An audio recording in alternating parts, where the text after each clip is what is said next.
Plano, Texas, and I'm speaking today with Joy Tan from Huawei. As we've reported, Joy, the U.S. and China are in a bit of a trade war, and Huawei seems to be caught in the middle. Huawei was put on the entity list by the United States government on May 16th, and since that time, there have been two different extensions given to U.S. suppliers who sell equipment, goods, and services to Huawei.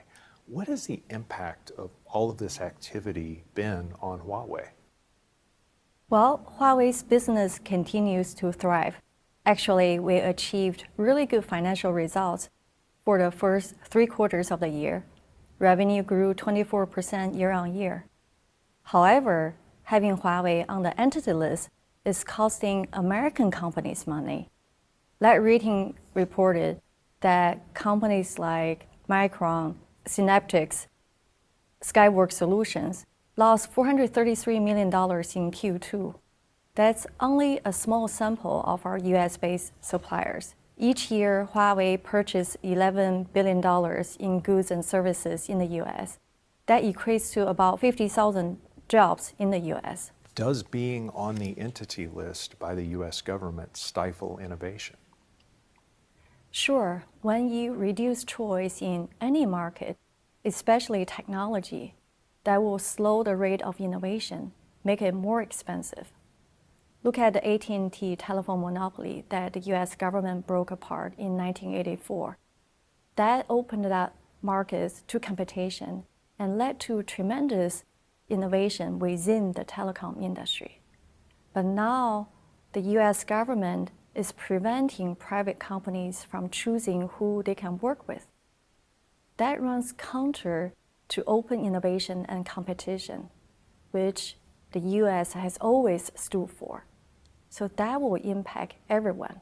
How else do you see Huawei being on the entity list affecting the industry at large?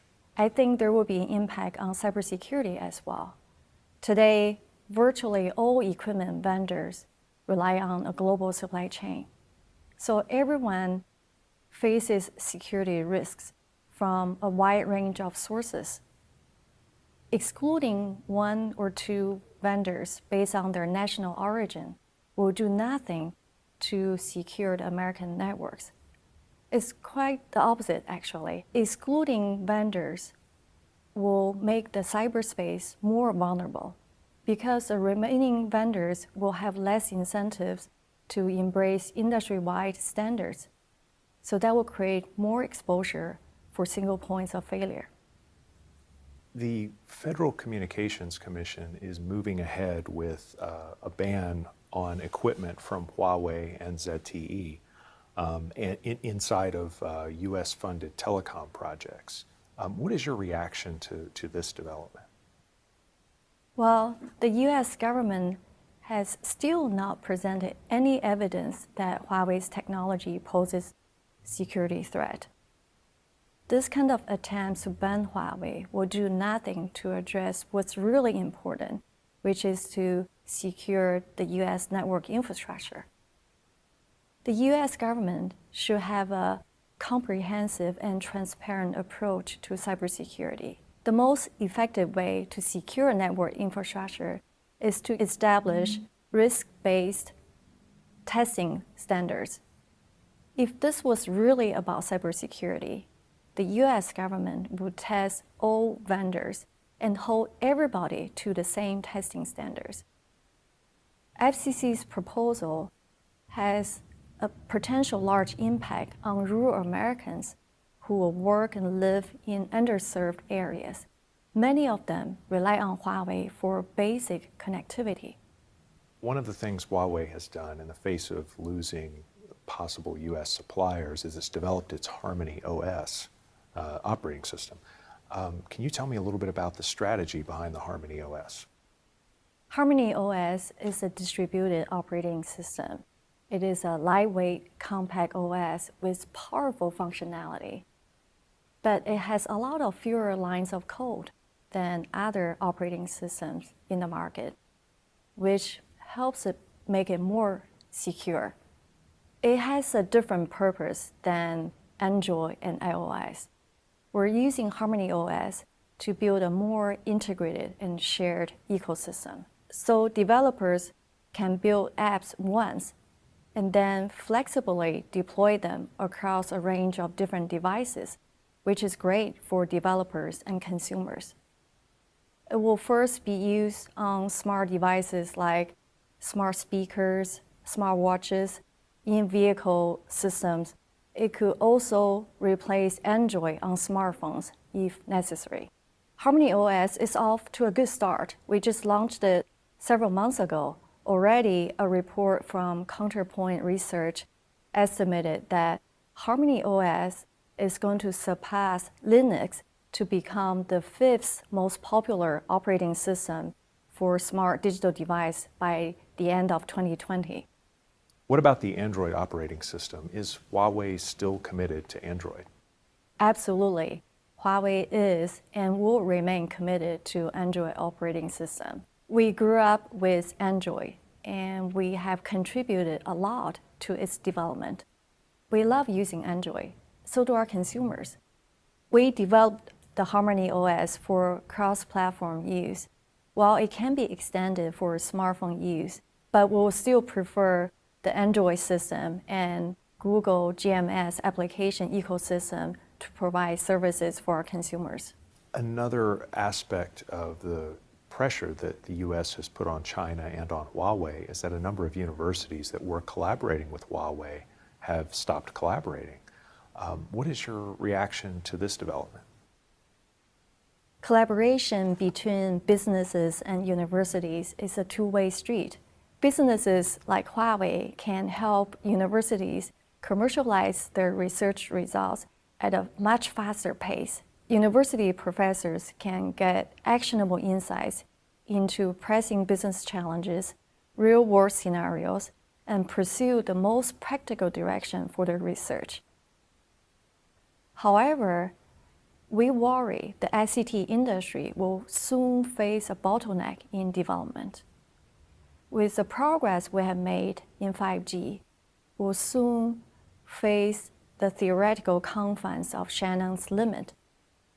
That means, as an industry, there's going to be a cap on how fast we can reliably transfer data. That's a hard physical limit. Over the past decades, we have made a lot of progress with technological innovation. The next wave of development, we need more breakthroughs in basic theory. When it comes to breakthroughs in basic theory, how do we accomplish that? Universities are the driving force behind breakthroughs in theory, while breakthroughs in engineering and technology are usually joint efforts between universities and tech companies. And Polar Code's actually a very good example of this. Back in 2008, after 20 years of research, a Turkish professor named Erdal Arıkan invented Polar Codes. These are a new type of error-correcting codes that will allow us to transfer data at amazing speeds while ensuring the data do not get corrupted. So in 2008, the breakthrough was there, but it was stuck in the lab. Huawei saw the potential of Dr. Arıkan's discovery. We invested in more research to help build on his work. Fast forward to 2016, now Polar Codes are part of the 5G open standards. So you can see we need to ensure this kind of cross-border academic research continues and is allowed to prosper. The universities want it, the industry needs it. That's where the breakthroughs in theory will come from.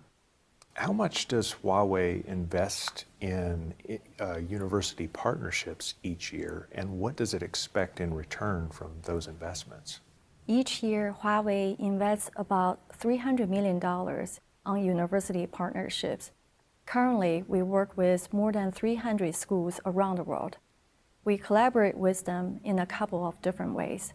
Huawei will provide funding for universities. So we'll sponsor professors on their research or innovation work with no strings attached. The results can be papers published by the professors or just exploratory findings. Huawei does not claim any rights or interests from this research work. And also, Huawei and some universities will partner to research specific technologies that both parties are interested in. Before these programs begin, we'll agree on whether any resulting intellectual property will be shared by one or both parties. That's just the industry standard. Like the presidents of many universities have said, patents generated by universities will have no real market value unless they're put into commercial use. Therefore, Huawei and the universities are working together to translate these patents and technologies into commercial assets that contribute to society. We'll continue to invest in university partnerships that support basic scientific research. We believe that's the best way to prepare for the future and ensure the benefits of technology reach the greatest number of people. Do you think there is a technology Cold War going on, and what do you think the long-term effect of that could be? Well, I certainly hope not. Here's why. The telecom industry has made tremendous progress since 1G systems were introduced in the late 1970s. The markets opened up and the industry came together, working gradually towards shared standards. From 3G to 4G, we saw the number of standards go from 4 down to 2. So we have more unification and more momentum. Now, with 5G, for the first time ever, we have globally unified standards. This is huge. This will speed up innovation, lower costs, and help different forms of digital technology converge, which creates even greater value. This Cold War attitude towards digital technology, where this country can't be trusted or that company can't be trusted, there's a real concern that we might go back to the old days where you have systems can't talk to one another. Even we won't see completely incompatible ecosystem, but we'll see slower innovation if the US decides to close itself off from the rest of the world. So it is clear, as the standards have done in the past, the global supply chain is interlocked and connected. Do you think it's possible to unwind the global supply chain? I don't think anyone can unwind the global supply chain at this point. All tech sectors are highly interconnected, not just China and the US, but globally. No one is in a position where they can just get rid of global joint innovation efforts or create all key components domestically. That will be too costly, impractical, and you will risk falling behind. Innovation by American companies is stimulated by access to the Chinese market. Leading US semiconductor companies are making huge profit in China. Then they will reinvest money back into R&D so that they can continue to innovate and stay competitive. And innovation flows both directions across the Pacific. China is producing more STEM graduates than any other country in the world right now. It is transitioning from a manufacturing economy to an innovation-based economy. So the US can benefit from this new influx of ideas and talent, just as it can benefit from working with other countries as well. Let's talk about Huawei's reputation. The company's been accused of intellectual property theft over the years. Is that coincidence or is that part of the culture? The short answer is neither. In the tech sector, every single major company has, at one point or another, been dragged into litigation over IP. Sometimes they're the accuser, sometimes they're the accused. It's just a fact of doing business when you're dealing with complex technology. That's not to say IP theft is okay, because it is not. Intellectual property is private property, and it is protected by law. Disputes should be resolved in court. Over the last 30 years, no court has ever concluded that Huawei engaged in malicious IP theft, and we have not required by any court to pay damages for this. Just like any other company, Huawei is not perfect, but Huawei is not evil. We respect the importance of IP protection and the role it plays in innovation. How much work has Huawei done to protect its own intellectual property? Our respect for ideas and innovation lies at the very heart of our own success. Through 2018, Huawei has been granted almost 88,000 patents, and 11,000 of them were granted right here in the US. Over the past 4 years, Huawei has received $1.4 billion in licensing revenue.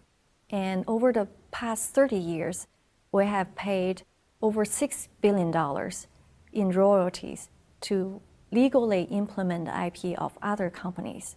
Nearly 80% of that is paid to American companies. Huawei's collaborative approach to IP is shown by the simple fact that a lot of our technology breakthroughs are incorporated into open standards that govern 3G, 4G, and 5G. So that means even some countries do not buy products directly from Huawei. They still use our patents and benefit from the technologies we create. That's just how the industry works and how we keep the innovation flowing. We'll continue to adopt an open and cooperative approach to IP and make sure our own patent licensing is fair, responsible, and non-discriminatory. And we would like to see the same from the industry at large. The UK is moving towards a decision that will give Huawei access to its future 5G networks, and earlier Germany has left the door open for deployments from companies like Huawei. Do you see this causing tension between the US and European countries, or do you see that it could be an opportunity for the US to learn from what's going on in Europe?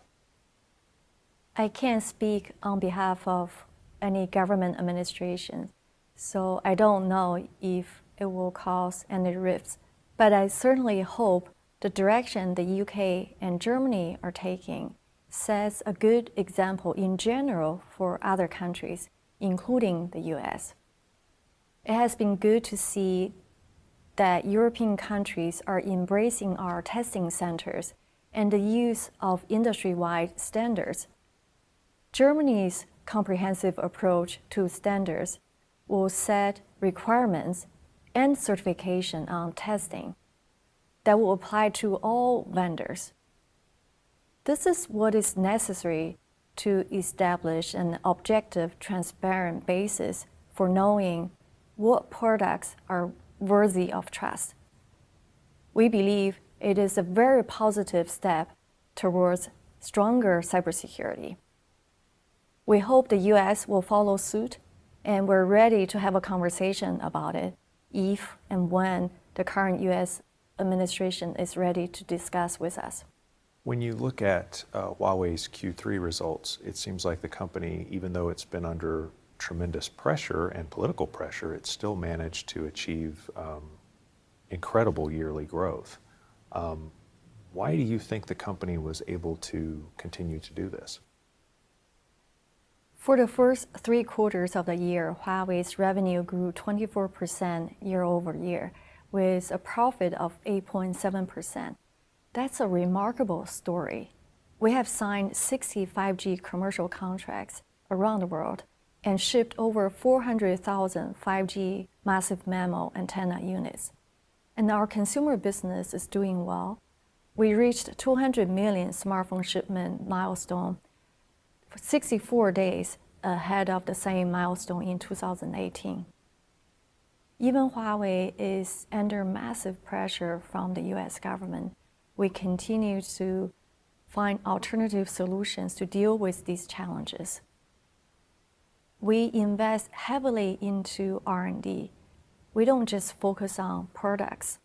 We also look for solutions for end-to-end supply chains. According to the market research that I've seen, Huawei is a leader in 5G base stations, in shipments, deployments, and just generally getting the technology out there into the market. Is Huawei going to license its technology to U.S. companies, or has it started doing that already? Well, recently, our founder, Mr. Ren, offered to license our full stack of 5G technology to an American company. Mr. Ren believes the U.S.